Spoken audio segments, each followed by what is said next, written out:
Wow. Hi, I'm Raven, and like any good artist, I have OCs. I've mentioned that fact a couple times before, but I've never actually talked about them on this channel, and I'd like to do that. My OCs are a big part of myself, and this YouTube channel is basically just me talking about my interests, so I kind of want to let you guys know. I want to let you in on my little secret.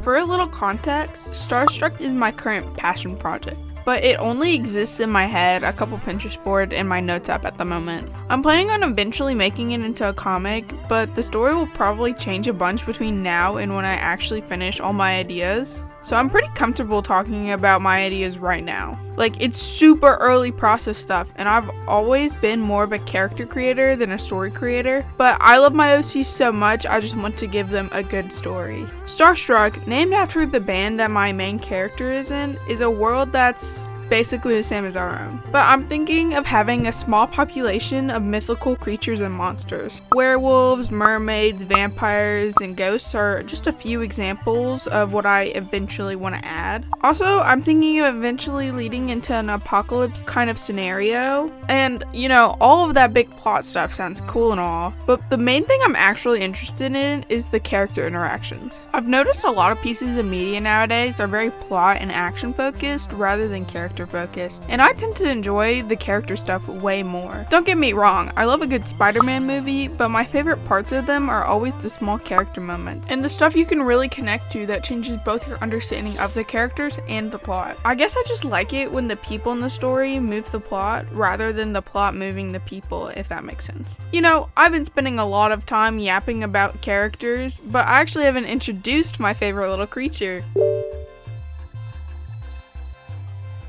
Dallas Mendes is the oldest OC that I still have. He's been with me since I was about 14, which realistically isn't that long, but that's the majority of my high school career. Thanks to him and all my other OCs, my time in high school has been spent distractedly drawing and hiding away in my sketchbooks. So I'm excited for you to meet him. He's really different than his first drawing, and not only in art style. This is the first time I ever drew him, and I still think it's pretty good. The first major difference is the iPhone. More specifically, the fact that it exists. He was actually born 20 years before the iPod was even invented now. Starstruck takes place around 2005. I mean, if it took place in the 2020s, he'd definitely be a phone addict. So thank God he's been confined to the year 2005. The second big discrepancy is his overall design. Like, honestly, it's not that drastic, but it's definitely improved in my opinion. A lot of the defining characteristics are still there, like his bleach blonde hair, headband, ear piercings, and one of his beauty marks, but that's basically it. And I'm super happy with his current design, but as I improve, I'm sure he's going to continue changing with me. The big things about his design that I consciously changed are his clothes and his colors, which play into each other in a major way. I changed his main color from red to pink, which honestly isn't a very big change, but the pink complements him so much better than the red did, especially with his yellowy secondary color. And those are the colors I used to design his Vans merch, which is what I usually draw him wearing. He's the kind of guy to just wear his own merch because he's kind of cringe and a loser. Speaking of, he's dressed much more appropriately for the setting I decided, which makes sense since originally he just lived in a neon green void. The final change I want to mention is about his characterization. I mean, they're both kind of annoying and they look similar, but they don't even have the same name. Also, I just now realized he has a different birthday. Honestly, I've looked at this piece so many times, I can't believe I've never noticed that before. His personality was basically just him being hyper and annoying, but now I've actually fleshed him out. Don't get me wrong, Dallas is still super annoying and definitely needs to slow down and think things through more, but now he actually has motivations, flaws, and weird quirks. I mean, his motivation is trying to keep things the exact same and avoid change at all costs because he's pretty immature and emotionally stunted, but at least it's a motivation. Well, I say that, but in actuality, he's recently swung the complete opposite direction. But he has a good reason. His boyfriend dies at the age of 20, which is making him confront his mortality in a way he's never really considered before, all while mourning the death of the person closest to him. The death is definitely a wake-up call for him, but he woke up too much, if that makes sense.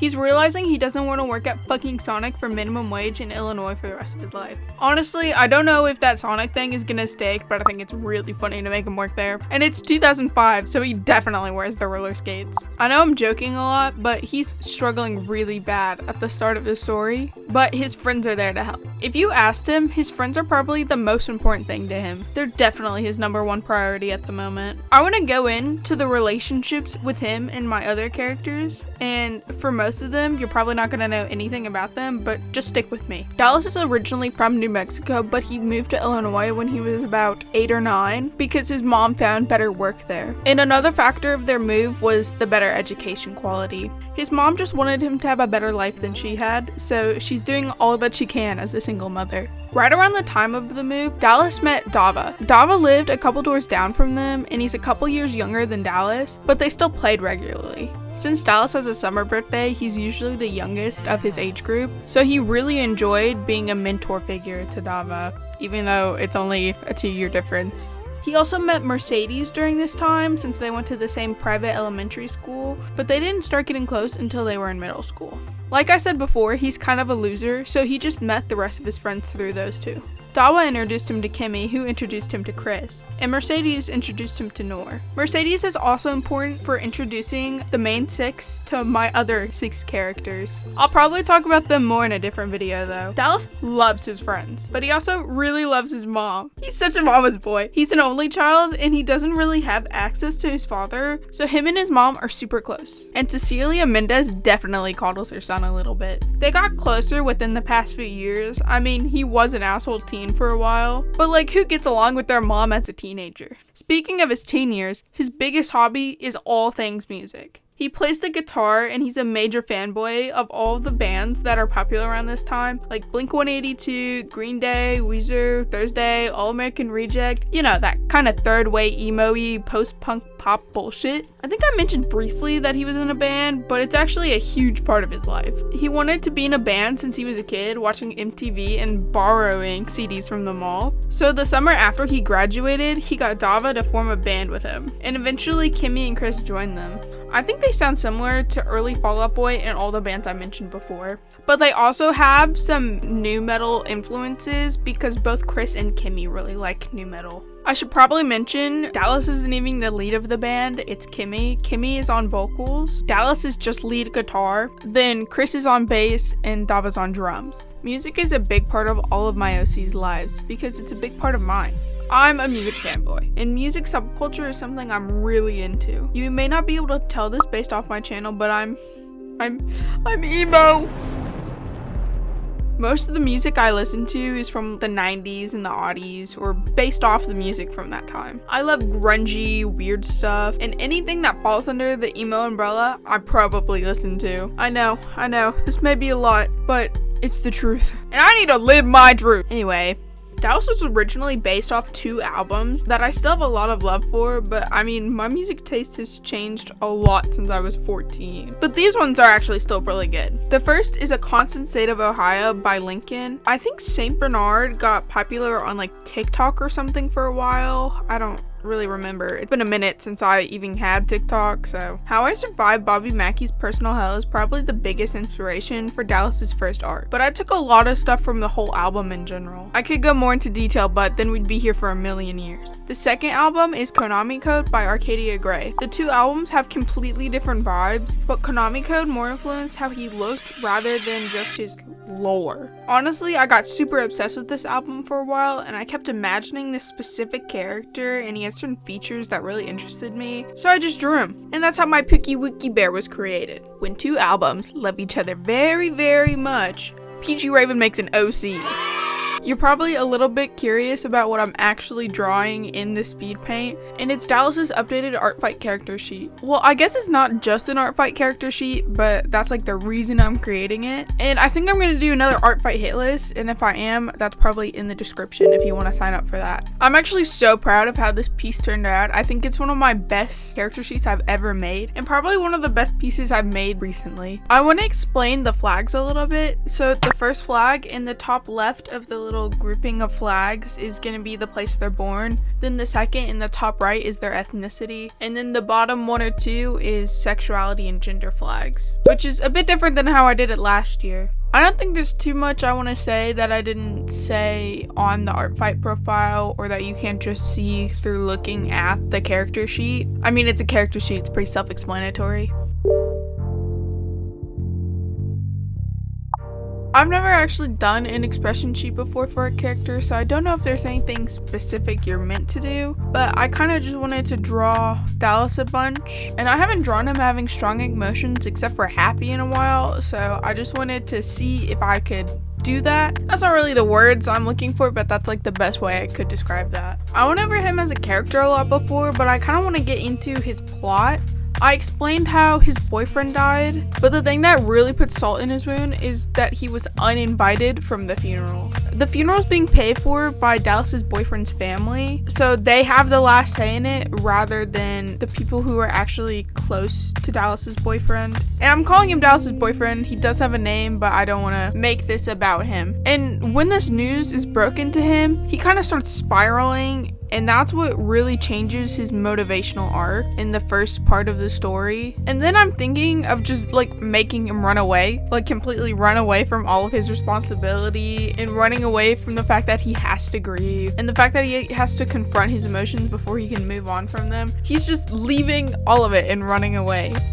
Like I said, he's pretty emotionally immature. So he's originally from a part of Illinois near Chicago. I'm not gonna make it be set in Chicago. I mean, most of the time he's not even in the town that he's from. So he just drives south. Then at their first rest stop, his car kind of just completely breaks down because it's been driving for 6 hours on the highway and it's not a very good car. Now he's kind of just stranded in the middle of nowhere. Like, you know that little area right between Missouri, Kentucky, and Illinois? That's kind of where I'm imagining this random middle of nowhere town, which is where the plot kind of like starts picking up, both with action stuff and friction between the characters. Like I said before, Dallas's friends are a big priority and they know that. So when they find out that he randomly disappeared without telling anyone right after the person he's supposed to be closest to dies, obviously that's not only extremely worrying, but also hurtful to his friends who are also going through this loss with him. I don't really have the specifics down, but he does end up back in the town he lives in, and his friends are kind of upset and betrayed that he would not only leave all of his commitments, but them too in the process, which does not help Dallas's state of mind. But like, Dallas, bro, you gotta process your shit without ruining your life, girl. Get it together. I like pretending that it's not my fault that he's an idiot sometimes. I don't know, I think it's funny.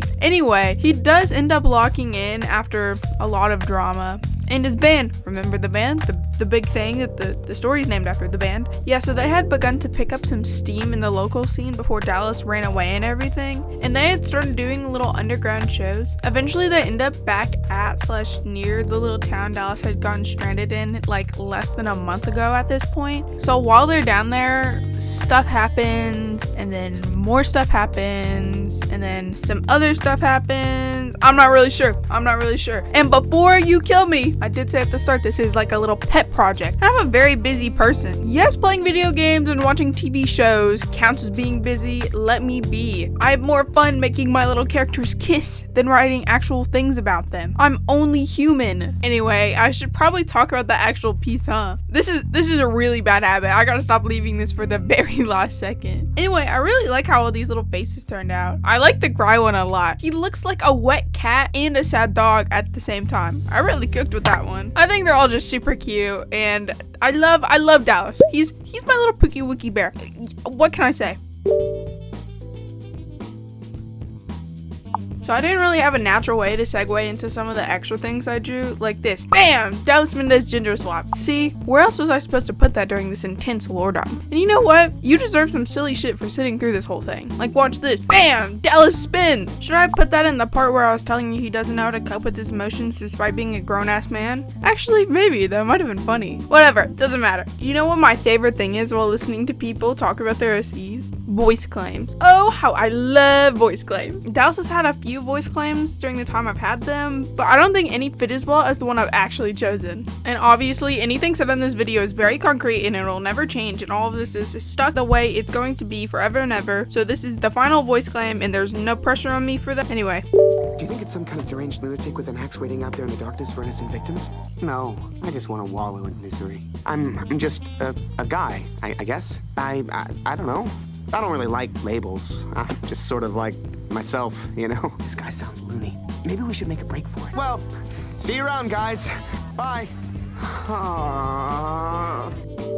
I hope you enjoyed the very skillful animation that I put a lot of effort into. And if you didn't, go back and look at all the hours and hours it took to make this and be thankful I'm so gracious that I gave you a shitty little animation. Moving on. I don't think this is exactly what he sounds like, and I don't think Elijah Wood be the best choice for Dallas, but in a general sense, that is what he sounds like. I wanted to talk about him more before just hitting you with the outro, but low-key, I've said basically everything there is to know. Well, I guess not everything. Like, I have some fun facts. Like, his mom named him after one of the characters from Outsiders. Oh, and his birthday is July 29th.